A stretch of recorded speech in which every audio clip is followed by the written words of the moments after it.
character wow character भर्खरै मात्रै premier सकाएर हामी बाहिर निस्किँदैछौँ फर्स्ट अफ अल त यहाँलाई एकदमै धेरै धेरै बधाई छ थ्याङ्क यू सो मच एकदमै धन्यवाद तपाईँलाई हलमा बसेर अडियन्ससँग अथवा आज प्रिमियरमा चलचित्र हेर्दै एकदमै खुसी लाग्यो आफूले चाहेको कुरा होइन यसैको लागि यत्रो समयदेखिबाट मिहिनेत गरिरहेको आज आफूले आफैले पर्दामा देख्दा त त्यो मसँग त्यसको शब्द नै छैन भनौँ न डिस्क्राइब गर्नको लागि आइएम सो ह्याप्पी आमा छोरीको कथा भनिएको थियो चलचित्रलाई तर हजुरको क्यारेक्टर पनि असाध्यै धेरै स्ट्रङ लाग्यो हामीलाई होइन कतिको डुब्नु भयो आज चलचित्र हेर्दै गर्दा आफ्नै क्यारेक्टरलाई हेर्दै मैले पनि आज सिनेमा फर्स्ट पुरा हेरेको चाहिँ आजै हो डबिङ पछि होइन मैले पनि सिनेमा हेर्न पाएको थिइनँ कस्तो बनायो हो कस्तो बनायो भने त्यो त्यस्तै नै भयो भनौँ न अब मैले कसरी भनौँ अब त्यो शब्द भएन मजा लाग्यो कति ठाउँमा तपाईँ अड्किनु भयो चलचित्र हेर्दै गर्दा अथवा मन छोयो कति ठाउँमा तपाईँ धेरै ठाउँहरू नै छ छनलाई अब तर पनि आफैलाई हेर्नु पर्यो नि त सबै अब आफूले अब यहाँ सिनेमामा अडियन्स मात्रै भएर हेरिँदो रहन्छ सुटिङकोदेखि लिएर सबै कुराहरू याद आउँदो रिकल हुँदो रहेछ त्यो भएर चाहिँ भावुक पनि भइयो भनौँ न त्यसो कतिको मिस गर्नु एकदमै आज विशेष दिनमा पनि अब मैले बुवा मम्मीलाई ल्याएर देखाउन पाइनँ होइन उहाँहरू घरमै हुनुहुन्छ सम्भवतः भोलि हेर्नुहुन्छ होला अलि पर भएर मिस त मम्मी बुवालाई त एकदमै गरिरहेको छु भनौँ न यो मेरो लागि मेरो त एकदम स्पेसल मोमेन्ट हो नि त मेरो डेब्यु फिल्म हो तर पनि उहाँहरू घरमा हुनुहुन्छ भोलि हेरिहाल्नुहुन्छ त्यही पनि यहाँ भइदिएका भए त राम्रो अर्को सिनेमाका लागि चाहिँ लिएर आउँछु भन्ने सोचिरहेको छु विशेष हो तपाईँको लागि यो चलचित्र एकदमै विशेष एउटा कलाकारको लागि यतिको राम्रो टिमसँग यस्तो राम्रो क्यारेक्टर गर्न पाउँदाखेरि त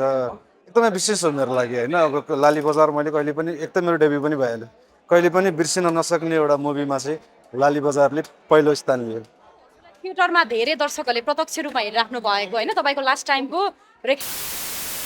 जुन क्यारेक्टर थियो त्यसलाई लिएर बजारमा असाध्यै राम्रो चर्चा रहेको थियो तपाईँको ठ्याक्कै यो लाली बजार डेब्यु चलचित्र कतिको डिफ्रेन्ट हुँदो रहेछ जस्तो लाग्यो हुन त दर्शकसँग भेट्न बाँकी नै छ र पनि आजको रिभ्यू त्यस पश्चात थिएटरको रिभ्यूमा चाहिँ के डिफ्रेन्स छ थिएटरको चाहिँ तपाईँको नाटक गरेर निक्लिसकेपछि इन्स्ट्यान्ट रिभ्यू आइहाल्छ होइन अब यसको चाहिँ हुन त यसको पनि अब प्रिमियर इभेन्टहरू यताउति हुँदाखेरि त इन्स्ट्यान्ट आइहाल्यो तर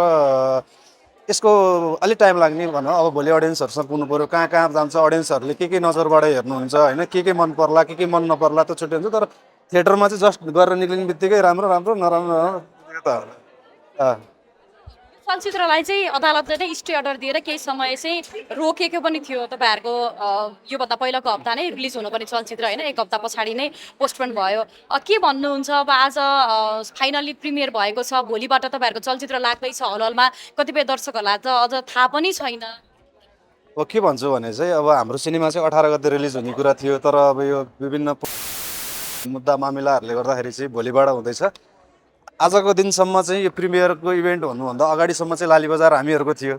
अब चाहिँ लाली बजार अब तपाईँहरूको भयो भोलिबाट सम्पूर्ण देशव्यापी इन्टरनेसनल रूपमा अडियन्सहरूको हुनेछ इन्जोय गर्नुहोस् लाली बजारलाई माया गर्नुहोस् एकदमै मिठो सिनेमा बनेको छ होइन त्यो मैले मात्रै भनेर नहोला होइन भोलि यसको एक्सपिरियन्स गर्नको लागि अडियन्सहरू नै आइहाल्नुहुन्छ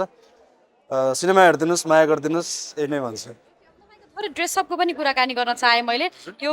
ढाका यो तपाईँकै डिजाइन हो कि अथवा मेरो मेरो मेरो डिजाइन भन्दा पनि मेरो डिजाइनरको चाहिँ डिजाइन हो होइन उहाँले चाहिँ म अलिक अस्ति 18 गतेको लागि भनेर अनिता स्त्री म्यामले चाहिँ डिजाइन गरिदिनु भएको थियो सिम्पल स्विट देखियोस् है म्याम भनेर गरेर एकदमै राम्रो बनाइदिनु भएको छ ड्रेसमा कतिको कन्सियस हुनु पर्दो रहेछ कस्तो राम्रो देखिएको छ हो ड्रेसमा अब यो ओल्ड नै त्यो छ त्यो भएर अलिकति चाहिँ हुनुपर्ने रहेछ तर पनि अब यो माहौल सिकिँदैछ भनौँ न बिस्तारै त्यो पनि अब हुनुपर्दो रहेछ सँग तपाईँको जोडी असाध्यै राम्रो देखिएको छ तपाईँको डेब्यु मुभी जस्तो पनि देखिएको छैन एकदमै बोल्ड क्यारेक्टर रहेको छ तपाईँहरूको टिमलाई एकदमै बेस्ट विसेस भन्न चाहन्छौँ अब भोलि हामी तपाईँहरूसँगै हलमा भेट्छौँ